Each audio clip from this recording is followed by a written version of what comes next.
Assalamu alaikum ve rahmetullahi ve berekatuh. Kaderlik Pidayla ekranının görürmenleri, Kur'an'ın Nezer programısınınki hürmetlik görürmenleri, hem onlarınki şu vakti ve bununki vakti her vakit hayırlık olsun. Assalamu alaikum ustaz. Qandavalar yaxshi mabdan tudluma? Aleyküm selam. Allah'a şükür. Qandaq özürüm tichman turiblar. Yaxshi, alhamdulillah. Ahmetcan qarindishimiz yaxshi turibdi meni. Qadrlik görürmenler, bugün Kur'an'da Nezer programımızın 95. sanıga kep kaldık. Buningda Qur'on bilan aramızdagi to'solg'ular to'g'riliq so'zlashmoqchi. Qisqacha bir mazmunni men o'qitay. Qur'on bilan aramızdagi to'solg'ular. Qur'onning o'zgartirilishi imkonsizlikdan paydo bo'lgan qurshov elish hiyilisi din dushmanlarining eng unumli taktikasiga aylangan. Şoňa Qur'ondan uzoqlashtirish, Qur'on bilan aramizga davollarni paydo qilish, bedellarini ig'irlashtirish va qiyinlashtirish orqali voz kechtirish qatorliqlarning hammasi Qur'on bilan aramizdagi to'solg'ularning jumlasidandir. Siz bu haqda nimalarni o'yladingiz? Qandoq to'solg'ularga duch keldingiz? Qur'on bilan bevosita aloqa qilish imkonsizmi? Bu haqda nimalarga muhtojmiz? Qandoq hal qilamiz? Mavjud to'solg'ularning qaysi normal, qaysi binormal, dushmanning qasdi? Qandoq hal qilamiz? Mavjud to'solg'ularning qandoq hal qilamiz qatorliq mazmunlar mana bugungi Qur'onda nazar programmamizning 95-soni ustoz Kerem Zohir bilan birga bu to'g'riliq suhbat elib boramiz.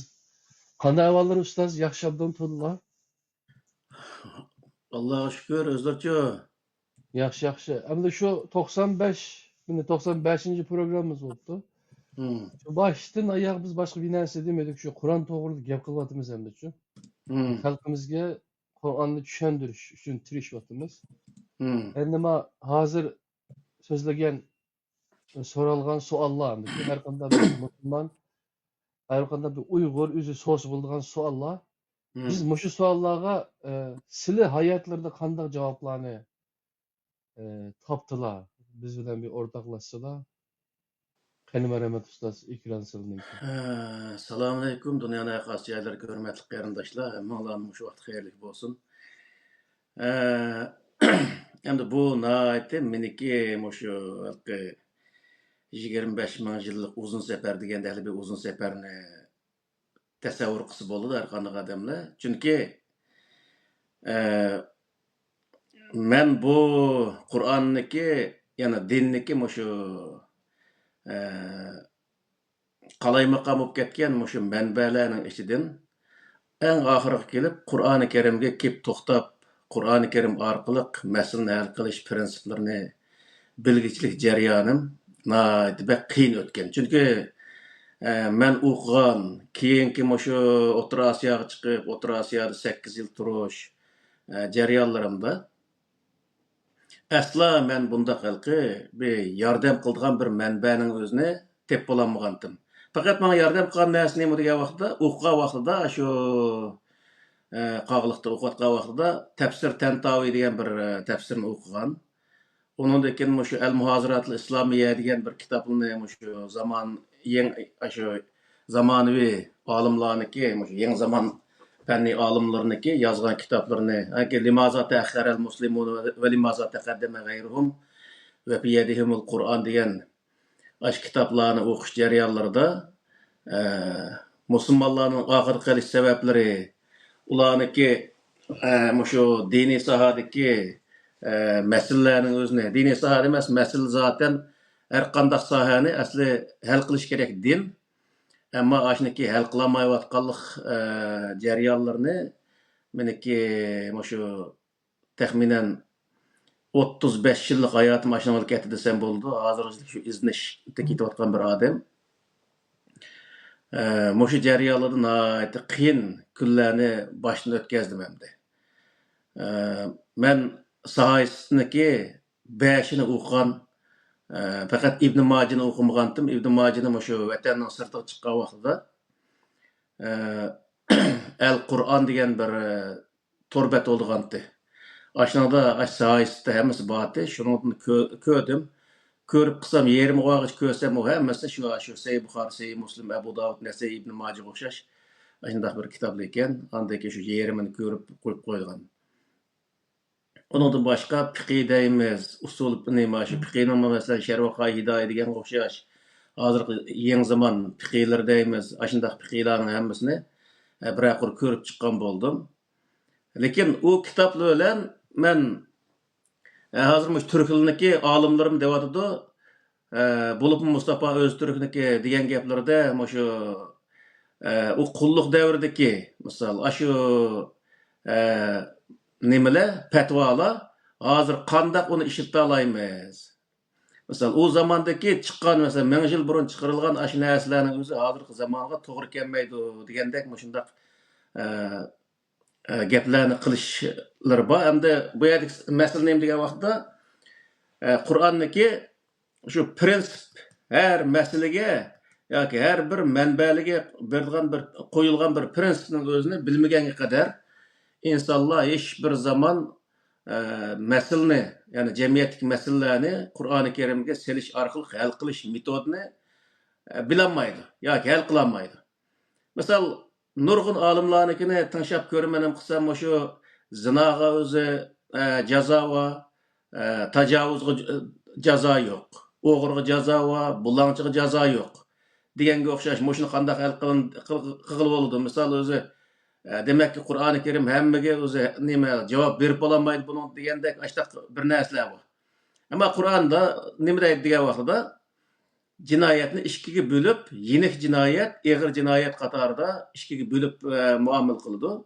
Yeniq jinoyatlarga zaten jazo shu yeniq bo'ladi. Qur'onda bima kasaba degan o'zi iborani keltirdi. U yerga bima degan kelimaning o'zimi ash qilgan jinoyatiga loyiq jazo berildi degan ma'noni bildirdi.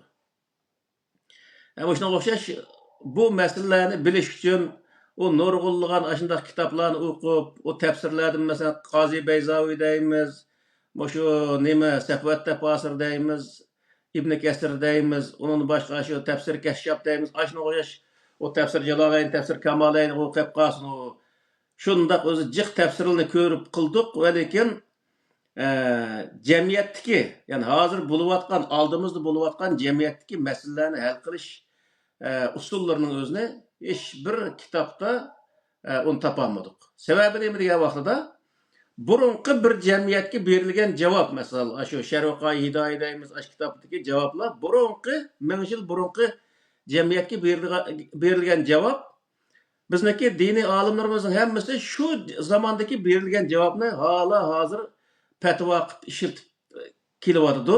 Dunyoning hamma yeriga shu fatvo deb shu bir tal narsaning o'zini hamma yerga so'rab yurdi misol. Ammo o narsa hech bir zaman insonlarning azroq kallasi ishlagan insonning kallasidan o'tmaydi misol. Shuning uchun bu yerdagi narsa nima degan vaqtida shu hozir qo'yilgan savolning o'zida Qur'onning o'zgartirish imkonsizligidan paydo bo'lgan qo'rshav elish yelisi din dushmanlarining eng unumlik taktikasiga aylangan degan shu so'zning o'zida nihoyatda chunqur bir narsa bor. O nima degan vaqtida Arablar o'ziniki Qur'oni Karim tushishdan burun o'zining urf-odatlarida insonlarni jazolab kelgan jazoning o'zini keyingi zamonlarda diniy jazo, islomiy jazo yoki bo'lmaydi, shunday bir jazoga aylantirib, shunday jazo berib kelgan. Shuning uchun bu Qur'onning sirtida yana bir tom paydo qilib qo'yildi. Qur'onni qo'rshab qo'ygan bir tom paydo qilib qo'yildi.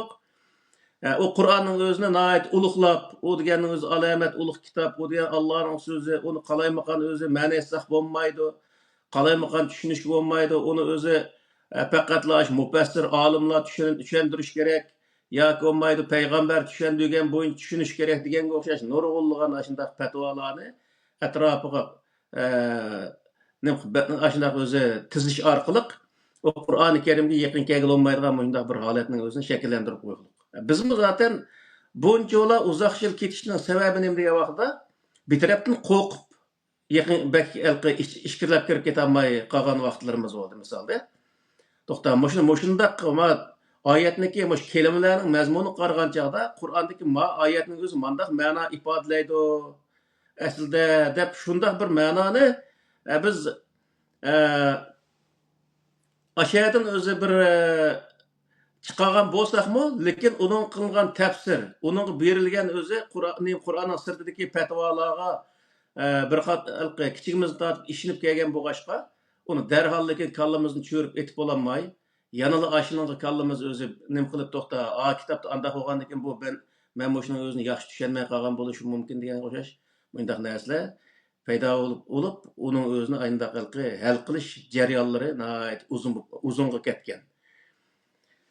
Endi bu aslida jamiyatdagi masalalarning o'zini Qur'oni Karimga selib hal qilish bek qiyin narsa emasligini, mush Qur'onni tushungilisi, Qur'oni Karimning ichidagi metodlarni tushungilisi, Qur'oni Karimning ichidagi hadis qismlarini bo'libmi, masalan payg'ambarlarningki qissalari va payg'ambarning qarshisi turgan qissalar, shu zamondagi bo'lgan uningdan boshqa nurg'un voqealiklarni yaxshi o'qigandan keyin u voqealikni Qur'oni Karim o'zi shu bir prinsip selish orqali kimniki yaxshi ish qilganligi, to'g'ri ish qilganligi va kimning xato ish qilganligi va to'g'ri ish qilgan odamlarniki qayerga bordiganligi, qanday mukofotga erishganligi va xato ish qilganlarniki qanday o'z jazoga erishganligi haqidagi hamma narsa aniq o'zi bo'lsa-mu, lekin biz uni bir hikoyaga o'xshash ayndaq o'qib o'tganligi uchun uni nurg'un narsalarning o'zini darhol tushunib bo'lolmay ayndaq o'zi.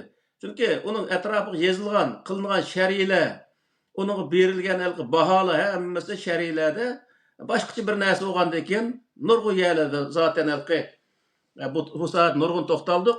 Qur'onni sharh qilgan, tafsir qilgan insonlarmi har xil mazhabga tava bo'lganligi uchun o'zining mazhabiga tortib sharhlagan ayndaq ishlar bo'lgandan keyin bizga nihoyat eg'ir to'xtalgan bir gap bor. Müşkün haru koşsan katının aslı söyleydi degandek. Her adam öz qas mezhepte olsa Kur'an'daki şu ayetinin özüne, yani bir ayet olsa onu özünün mezhebi tevesiyle tartıp durup aşındak özü Kur'an'daki ayetlerin beşini iyi gep başlarıp ki aşındak şerhleyen bu başka o bizdeki düşünüşümüz nahayet özü kıyın toxtap ketken. Ben mesela Kur'an'ın özüne hadis qarta tercüm qilish niyetik kelgan bir zamonlarda. Shuni o'yla onun qarasam o bir tal oyatni tercüm qilish uchun o hadisda o'z nurg'unligan ashunda qalaymaqan, bes an deyotgan, bes man deyotgan ashunda narsalar bo'lgandan keyin u mumkin bo'lmagan bir narsa chiqdi. Keyin andan hadisel fiqhini birlashtirib turib tercüm qilish niyetik keldim.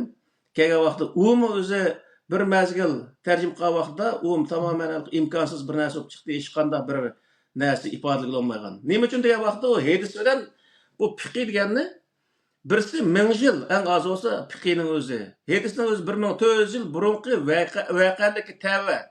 Payg'ambar alayhisolamning degan qilganligi aniq bo'lmagan bundaq bir narsalarning o'zi bo'g'ashqa Qur'oni Karimni u 1400 yil burunqi zamonga so'rab olib o'zi u hadislarga, u fiqhlarga bo'ysundirish orqali u tarjim qilish deganni u favqulodda bir o'zalqi ahmoqona bir ish oldu ekan u.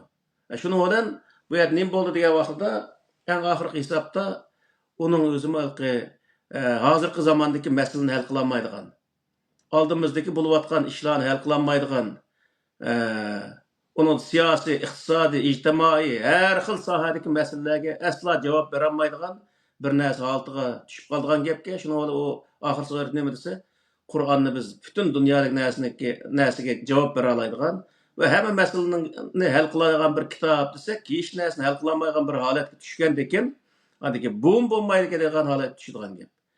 Shuning bilan eng oxirgi hisobda Qur'onning o'zini qayta o'zi inchiklab o'qib chiqishga, ko'rib chiqishga to'g'ri keldi. To'g'ri kelgandan keyin davomli Qur'onni deyilayotgan, ta'kidlanayotgan masala nima degan vaqtda sen faqat mushu payg'ambar alayhisalom va butun payg'ambarlarga sizlar mushu Qur'onda, ya'ni men tushirgan vahiyga ergishinglar. Faqat men tushirgan vahiga ergishinglar. Degan to'g'riliqlar ashundaqla oyat bor.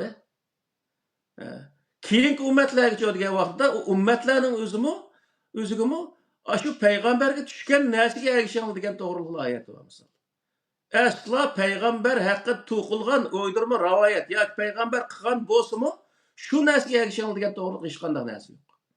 Yoki bir payg'ambarning o'ziga sen burungi payg'ambarlar haqidagi narsalarga ergash degan to'g'riliq hech qanday bir oyat yo'q Qur'onda.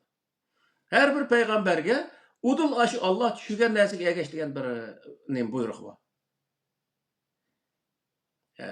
Shuning uchun o'zi Qur'onda nima desa ittabi mayuha ilayki degan shu oyatlar yani yomon jiqandi. Sen sana vahiy qilingan narsaga ergash deydi-da.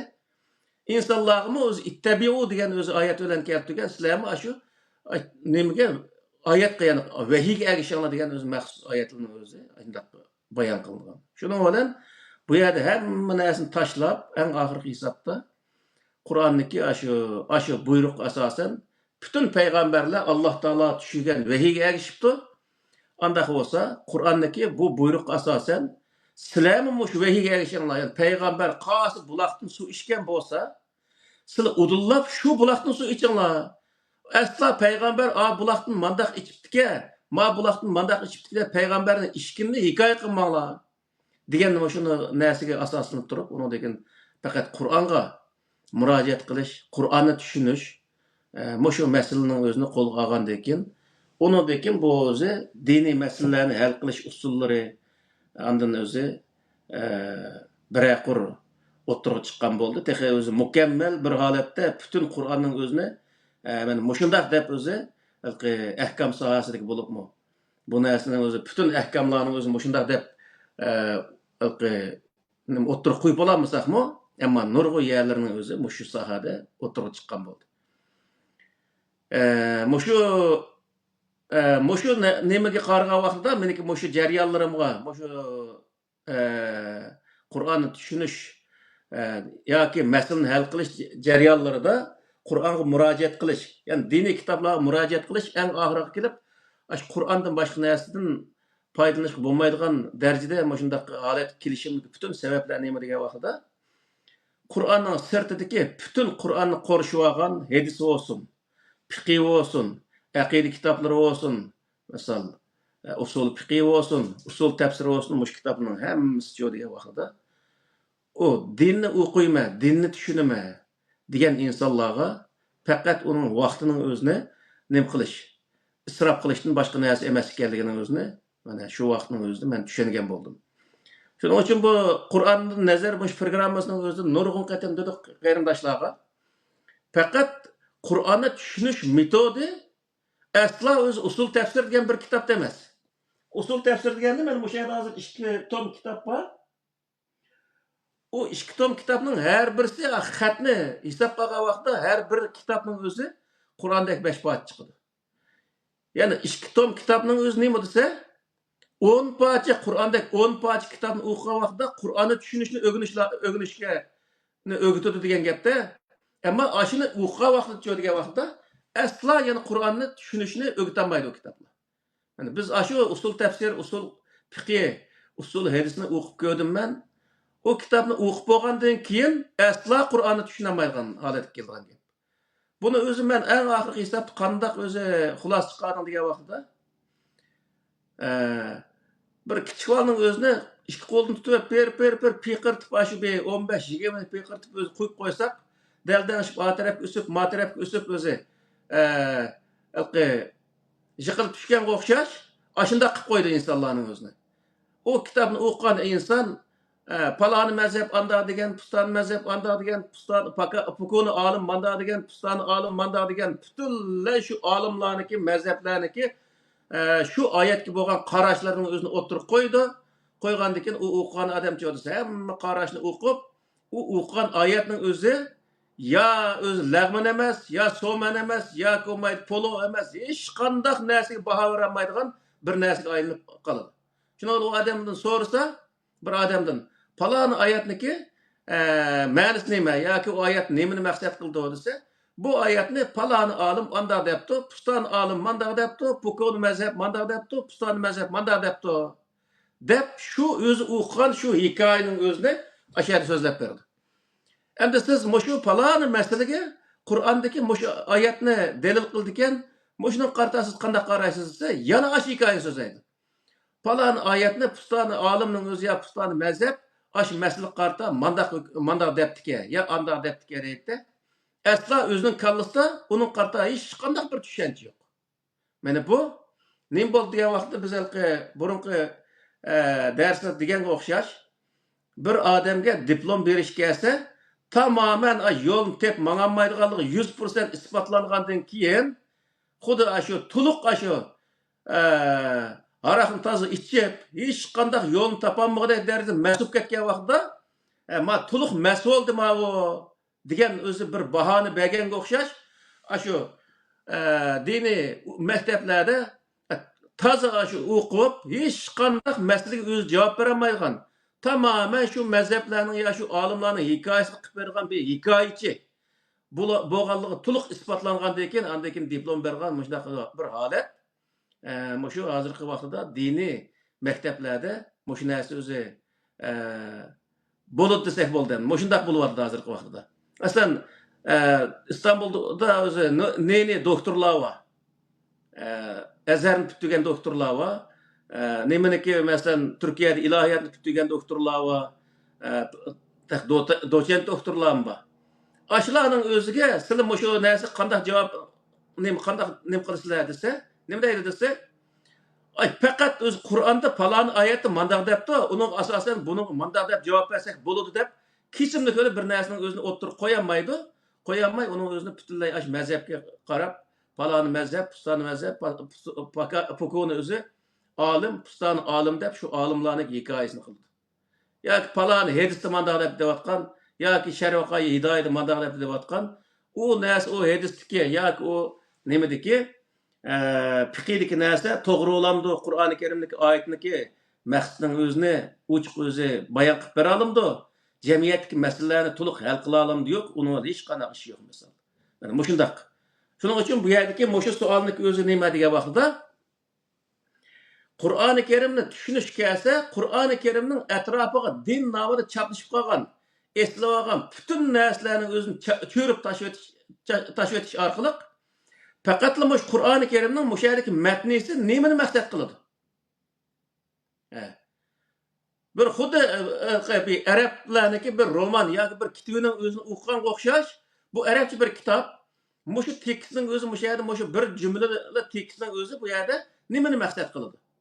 Degan maqsad bo'yicha tushungan vaqtida, ashunda bir mazmun hosil qilgan vaqtida Qur'oni Karimniki maqsadning o'zini u inson tushuna oladigan bir holat u odamda shakllana oladi. Bo'lmasa kallasiga butun mazhab, butun olimlarning hikoyasini solib turib, butun mufassirlarniki tafsirini solib turib, uningdan keyin u Qur'oni Karimni men tushundim desa, o kallasi o Qur'oni Karimdagi oyatni nega ep qochadi degan vaqtida boy deganga o'xshash o'zi mushkini haroq qasda shu katning ostiga so'raydi deganga o'xshash uning kallasi u oyatning o'zini shu katning ostiga so'rab, u yerdagi o'zi butun oyatniki mazmunining o'zini buzadi. Misol. Bundaq oyat, bundaq tarjim qilingan oyatlarni jiq Qur'oni Karimda. Shu o'tgandagi Sura Fotihaniki an'amta alayhim degan oyatning o'zini nima desa, sen in'am qilganlarniki yo'liga saqindi, yo'liga yetakligin deb shunday tarjim qildik. Biz o'zi in'am qilganlarniki yo'li bilan bizniki nima ishimiz bor misolda? Bir odam Allohning yo'lida, ya'ni Qur'oni Karim ko'rsatgan yo'lda mangan taqdirdimi, u odam u yo'lda 100% holatda mangalishi notoyin. 51% mangsa, o odamning o'zi Allohning mukofotiga erishadi. Xolos. Qolgan 49%ni noto'g'ri qolsimi yoki bo'lmaydi uni imkonsizlikdan qilolmagan taqdirdimi, o'tadi imtihondan degan gap. Endi biz o vaqt qanday qilmizga vaqtda 49% o'zi mukammal bo'lmagan, 51% mukammal, 49% mukammal bo'lmagan tarafi va shunday bir yo'lga ergishishga buyurganligi chiqdi oyatniki. Şu vaqtda biz onun o'zini qanday tushunishimiz kerak degan vaqtda u uning o'zi to'g'ri bo'lmaydi. Misol 0,000,1%, ya'ni mingda, 10 mingda, millionda 1% xatosi bor bo'lsa-mu, o narsaning o'ziga ergishib bo'lmaydi. 100%, yani %100% to'g'ri bo'lishi kerak u. Allohning kitobi u vaqtda 100% to'g'ri bir kitob. Qur'on mana shunday deyilib, lare hudal lil muttaqin mal zalikal kitabu la rayba fihi hudal lil muttaqin degan oyatning o'zimi muttaqilarga yetakchi bo'lishda hech qanday shubha yo'q. Yani 100% to'g'ri bir kitob deganlik bo'ldi. Shu vaqtda bu yerdagi narsa nima bo'ldi degan vaqtda biz u Qur'oni Karimga ergashgan odamlarning yo'liga emas, shu odamlar ergashgan hidoyatga ergashish. Qur'oni Karimdagi maqsadi bu. Yani peygamberler olsun, salihinler olsun, muttaqiler olsun, kim bo'lsa ergashgan kitap nima desa, Allohning kitobi bo'lsa, aş odamlar ergashgan kitobning o'ziga, originaliga berib ergashish, shuni o'ziga yetakchi qilib tutish, bu Qur'oni Karim, yani Alloh taolo bizga buyurgan, Qur'oni Karim orqali buyurgan bir kitob ekanligini men bu yerdan tushunib oldi. Shu vaqtda o inson nima degan vaqtda Qur'oni Karimning sirtiga chaplashib qolgan butun o'zi axlatlarni supurib tashlab, Qur'oni Karim bilan o odamning o'tirisiga to'sal bo'lib qolgan narsalarni butunlay supurib tashlash orqali faqat Qur'oni Karimning matnisiga eslashga to'g'ri keldi. Matnisiga eslgan vaqtda o odam o'zi o tarjima qilishni bilsa, masalan, arabchani yaxshi tushuna oladigan, arab grammatikasini yaxshi biladigan shunday odam bo'lsa, o vaqtda o Qur'ondagi oyatlarning o'zini tushuna oladi, uning bir jamiyatdagi masalalarni hal qilish prinsiplarini bila oladi. Misalda, oxirida nima qila oladi degan vaqtda, oxirida u odam o'zini qanoat qila oladigan va boshqalarni qanoat qilgudek darajada, boshqalarni qanoat qildira oladigan darajada bir o'zi hukmni Qur'oni Karimning shu prinsiplarga asosan, buningdagi bu maslik qarta Qur'oni Karimning shu prinsipga asosan hukm mandaq deb o'zi hukmni chiqarib bera oladi. Peygamber Aleyhisselam'daki hüküm çıkarışındaki sebep çıkarışındaki bütün asas nerede diye vaqtda Peygamber Aleyhisselam şu Kur'an-ı Kerim'deki prensip asasen masniki maya to'g'ri, ma xata, siniki ma qilgan ishing qarta manchilik jazo keldi yoki mandaq o'zi jazoning eg'ir yenikligi ashuni qarta chiqargan hammasi nima degan vaqtda Qur'oni Kerimdagi prinsipni yaxshi tushungan va Qur'oni Kerim shu prinsipga jamiyatdagi masalalarni yaxshi tatbiqlash orqali buniki eg'irligi mayagichilik, eg'ir yenikligini mandaq o'zi o'ttirib qo'ya olgan. Shuning uchun bu yerdagi eng muhim nuqta nima degan vaqtda kallasdagi butun din degan narsalarning o'zini butunlay supurib tashlash orqali faqat Qur'oni Karimning ichidagi mazmunni kallasiga o'zi nimqa vaqtda, qaçılgan vaqtda, o vaqtda Qur'oni Karim ko'rsatgan dinni qaçılgan bo'ladi. O Qur'oni Karimdagi prinsiplar orqali onundakin jamiyatga har qanday masalalarga javob bera oladi. Misol. Jiqaroq so'zlanib ketdi, lekin shu hozirgi ma'nodagi imkonsizligidan paydo bo'lgan qo'rshovga elish hiyilisi deganning o'zi hamda bu yerdagi narsa nima degan vaqtida hadis to'g'ri keldi. Bu yerda hadisning o'zi Peygamber Aleyhisselam vafot bo'lgandan 250 yil keyin yozilgan bo'lsa-mu, lekin uning paydo bo'lishi biroz burun 150 yil atroflarida, ya'ni yoki bo'lmaydi Peygamber Aleyhisselamdan 70-80 yil keyin misol o'sha rivoyatlarga yoki rivoyatlarning paydo bo'lish jarayonlariga qaragan vaqtida Umayya sulolasi qurilib, shu 50-60 yildan keyin rivoyatchilik biroz boshlangan degan shunday narsalar bor. Bu nima degan vaqtda Umayya sulolasi o'ziniki shu davlatning o'zini tutib turish uchun Peygamber Aleyhisselam an degan, Peygamber Aleyhisselam ma'ni degan deb ba'zi oyatlar o'ziniki shu qilgan ishlarga to'g'ri kelmaydigan bo'lsa, uni to'g'rilash uchun onun nasih mansih oyunu oynaydigan qarta ashundaq o'zi rivoyatlarni to'qish orqali shundaq o'zi Qur'onning sirtiga insonlar bilan Qur'onning orasida shundaq o'zi sepil paydo qilgan, to'salg'i paydo qilgan. O to'salg'idan insonlar o'tolmaydigan. Uni o'zi shu vaqtdagi mollalar nima degan vaqtida shu rivoyatsiz o'zi Qur'onni tushunishga bo'lmaydi. Qur'onni udil tushunish bu jinoyat. Qur'onni tarafsiz tutishning o'zi jinoyat. deganga o'xshash mushundaq o'zi fatvolarni chiqarish orqali Qur'onni udul tushunishni tamoman to'sib o'tgan, uning qarta o'ziniki arzu armonlarini o'zi niyat qilgan fatvolarni qonun deb yezib qoldigan, misol fiqh deymiz, sharh qoidaga o'xshash ashundaq fiqhlarga ashundaq o'zi shu vaqtda ashundaq fatvolarning o'zini tayyor qilgan shu mollalar shu rivoyat paytini tayinib, uni keyingi zamonlarda maxsus kitoblashtirib, uni shu sharh qoida deganga o'xshash ashundaq o'zi kitoblashtirib, keyingilarga mushu shariat deganni qiyomat qoyim bo'lguncha mana mush shariat bilan mansanglar bo'ladi. Asla uni o'zgartish bo'lmaydi degandek mushundaq narsalarning o'zini o'tirib qo'ygan. Ammo amaliyat nima degan vaqtda o shariat deb yozilgan shu narsaning hammasi shu mollaniki yozgan narsasi.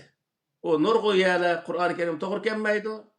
Nurg'u yerning o'zi Qur'oni Karimga to'g'ri kelish ayrı qilib qolsin, zid keladi. Bir qism oyatlar, bir qism hukmlar Qur'oni Karimniki ahkomlarga to'g'ri kelgan taqdirdami? Nurg'u yerlar to'g'ri kelmaydi. To'g'ri kelmaydigan yerlar nima to'g'ri kelmaydi desa, o shariat mush bo'lsa, sen o'zi buni inkor qilsan qanday bo'ladi? Inkor qilsan sen murtad bo'lsa, murji bo'lsa, kafir bo'lsa, besh batma uningga qalpoqlarni kiygizish orqali insonlarga boshqa bir narsani o'ylash va to'g'ri bir hukm chiqarish bir nemisning o'zini uni kalla ishiltish o'xshash bundaq narsalarning o'zini tamoman cheklash orqali uni bir uni qalpoq kiydirish orqali shunday o'zi yo'llarni tutgan. Hozirgi diniy olimlarning hech qanday bu ishning o'zi qachon degan vaqtda o payg'ambar alayhisolamdan keyinla bo'lgan ish emas. Bu butun payg'ambarlarning zamonida payg'ambarlar qarshi turgan mushriklarniki qilgan ishning hammasi o'xshash. Mushriklarning hammasi o'ziniki degeniga to'g'ri kelmasa, buning o'zi murtad, murji degandek nurg'ulg'an bu sarang deganga o'xshash o'qimagan, qarqo'saq deganga o'xshash nurg'ulg'an shunday fatvolarni chiqarish orqali millatga sat ko'rsatib, uning inovatini tushirish, undan o'zi uning gapini haqiqiy inovatga olmaydigan shunday qilish uchun bunday o'zi harakatlarni qilgan. Shuning uchun bu yerda bizniki burun deyotgan narsamiz nima degan vaqtda bizning qarindoshlarimiz, dinda o'qigan qarindoshlarimiz Qur'onni tushunmay desa, Qur'onniki sirtiga yozilgan butun o'zi tafsir, nas kerakning o'zini cho'rib tashlab qo'yib turib, o'zining arabchasi va o'zi arablarniki arab tiliniki grammatikasi, ashunasini o'zini yaxshi bilsa, lug'atni yaxshi bilsa, andan keyin arablarniki izoh lug'atlari var. Nurg'un izoh lug'atlari var. Bo'libmi izoh lug'atlarni ishlatgan vaqtida musulmon bo'lmagan insonlarniki chiqargan izoh lug'atlarini ishlashdan nihoyat yaxshi bo'ldi. Chunki bu arablarniki izoh lug'atlariniki musulmonlar nima qilgan, tuzgan izoh lug'atning o'zidimi, uning o'zini nurg'un lug'atlarning o'zini islomlashtirgan misol. İslamlaştırıp aşağıda özü şu lügatniki ma'nisini o'zini o'zgartirib atgan ashunday ishlarni qilgan. Shuning uchun bu yerda masalan salat kelimasi bir kelimaning o'zida shu nimada asl lügatning asl nimasida nima desa yordam qilish ma'nosida keladi. Ammo uning o'zini duo qilish va kaza namoz o'qish degan o'sha istilo ma'nosi degan bir narsa bor bu arab tilida. Istilo ma'niki 199% hammasi nima degan vaqtda o burmulangan ma'no degan ma'noni bildirdi. İstilo ma'no deganning o'zi o'ziniki shu qayoshig akib turib ishiltish ma'nosi. Mana shu o'zi arablarning izoh lug'atlarining nurg'unlarining o'zida buniki aslisi mandaq, chunki buni bundaq deyishimizning sabab pustani o'zi shoir. Palon vaqtda palon she'risida buni mandaq deb ifodalagan. Yoki palon yerdiki xalq buni o'zini mandaq deb ifodalaydi. Degandek bundaq narsalar orqali uning aynan shu haqiqiy ma'nosini o'zini o'tirib qo'ygan bo'lsa-mu, va lekin u yerda oxirisiga kelib buni istilo ma'nosi mandaq, buni endi hozir u burunqi mandaq deb ishlatgan bilan uni biz mandaq deb ishlatishimiz kerak deb uni shundaq o'zi shu ma'noga ishlatganligi uchun u yerda nima bo'lgan deganda shuni bilan bu halqi hech qanday Qur'ondagi u ma'noni ifodalayolmaydigan bir holat shakllanib qolgan. Shuning uchun bu yerdagi bizning demoqchi bo'lganimiz nima degan vaqtda eng yaxshisi Qur'oni Karimni tushunaman degan inson Arabça bilgandan keyin, Arab grammatikasini bilgandan keyin, men bir Arabça bir kitapning o'zini, hattoki ilohiy kitobmi emas, bir normal bir kitobni tarjima qilyapman degan holatda qilsa, o'zi bir qo'rqinch paydo bo'lmaydi, uniki ma'no mazmunlarga chunqur cho'ka oladi. Shu vaqtda undan uning ichidagi narsani to'liq o'zi ifodalay oladi. Shu vaqtda undan deb Alloh taolo u yerda nimani maqsad qilmoqchi, u yaxshi o'zi tushuna oladi. Bu yerda Qur'onning atrofini qorishib olgan narsani ham yig'inchoqlagan vaqtida nimaga berib taqildi degan vaqtida fiqh bo'lsin, usul fiqh bo'lsin, mazhablar bo'lsin, qilingan tafsirlar bo'lsin, shu narsalarga diqqat qilish lozim. Rasman shu Qur'ondagi shu oyatini haqiqiy ma'nosining o'zini ifodalay oldimi shu narsa yoki ifodalay olmadimi? Bunga diqqat qilish lozim. O shar'iyni qaramay turib shu birinchi qadamda shu nimaning o'zini, shu yerdagi bir jumla oyatning o'zini yaxshi o'zi nima qilish lozim.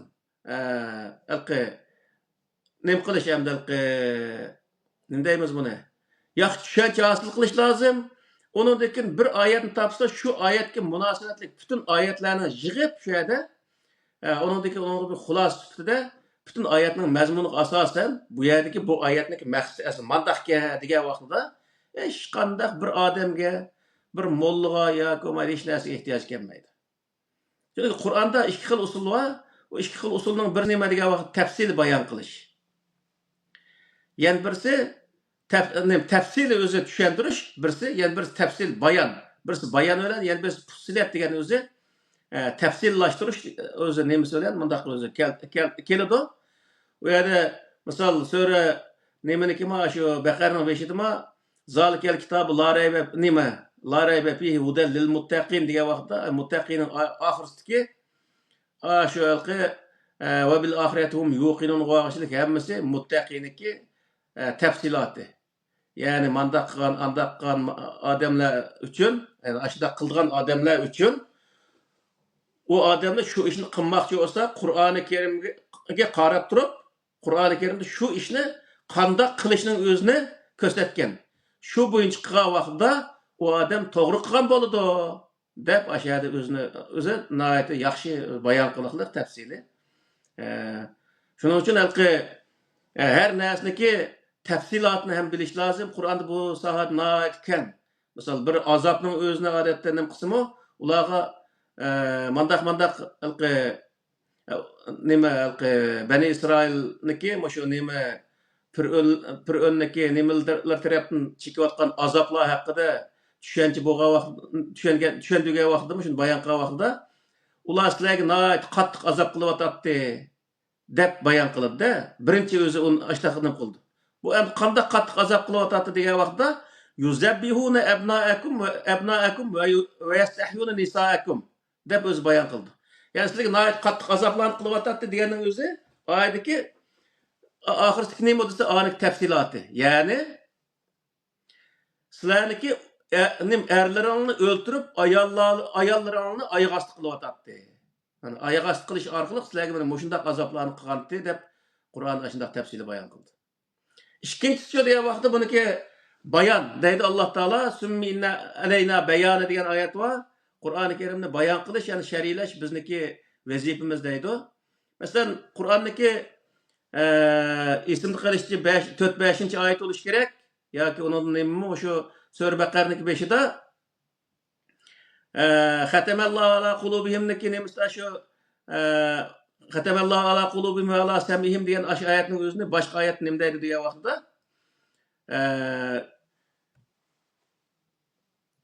yani aqli turib o'zi nima qilmagan, bir narsaning o'zini his qilmagan,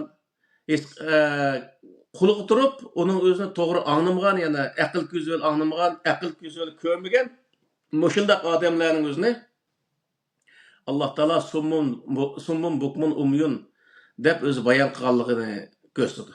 Yani buning o'zini tarjima qilgan vaqtda aynan so'zma-so'z tarjima qilib qo'ydik misol. Yani ular nima summun bukmun umyun deganning o'zimi gacha shu bir narsani ko'rmaydi deb lekin shunday tarjima qilib qo'ydik. Amaliyotda u odamni anglaydi, ko'radi, bir narsani his qiladi. Ama his qilmaslik sevilish yoki u narsa to'g'ri bo'lsinmi, to'g'ri narsaning o'zini to'g'riligini e'tirof qilmay turaverishdan iborat shundoq o'zi xislat. Buning o'zini bizda nima deydi? Xufsallik demda uni. Cahillikmi? Xufsallik, ya'ni Ha. xufsallik qilib, o bir narsani anglasin, anglamaslikqa, ko'rsin, ko'rmaslikka, bilsin, bilmas sevagan insonlarni Alloh taolo gaz-gacha qarg'i deb o'zi bayon qiliqliq. Uni boshqa oyatlarda u chiqqanda bayon qiliq. Shuning uchun bu yerda nima degan vaqtda diniy olimlarimiz bir narsa ashtaq yer bo'lsa, ko'z ko'rayotgan odamni qarg'i deyish, kallasi ishlayotgan odamning o'zini bir narsani bilmaydigan odam deyish, bu o'zi aql mantiq to'g'ri kelmaydigan narsa. Ammo Qur'onda shunday oyat chiqqan vaqtida uni boshqa yerdagi oyatlar orqali aslida bu mandaq degan gapga biz bir kallasi ishlab turgan odamning o'zini bir savolni so'rasak javob beramiz, döt deb qolamizda. Döt deganing o'zi u ishni bilmaydigan odam degan ma'no chiqadi aslida. Yoki jahil narsa kelsa asosan deb qolamiz. U nima degan bo'ldi? Uni jahil hech qanday narsa o'qimaganligidan derak vermaydi. O odamning o'zi yoki zo'mizo uni bilmaslik sevagan, yoki bilmay o'zi bilmaysa başlaydı o'zi turib olgan, hech narsa demay turib olgan odam yoki mayda biz man desak boshqa bir narsani deb turgan ekan, andak u yerda nima deydi desa, uni jahil narsa ekan deymiz. Yoki ba'zi odamlarga yaningdagi narsani elavatar desak, yendi turgan narsani ko'rmay may qarsa, qarg'imsan deymiz. Misolda, xuddi shunga o'xshash bir gaplar endi. Shuning uchun bu yerdagi narsa nima degan vaqtda Qur'onning o'zini bir odam uning o'ziga bir sharik qo'ysa, unimi Xudodan tushgan narsa qilib olish. Ashining o'zini 100% to'g'ri deb e'tirof qilib qilish, bu o'zi nihoyat xato bir qarash. Shuning uchun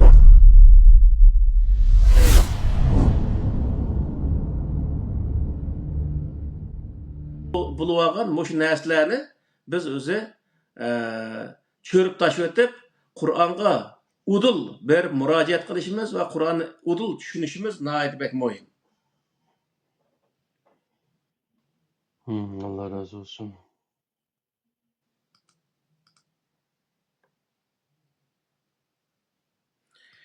Ondan keyin buniki yana bir tarafi var.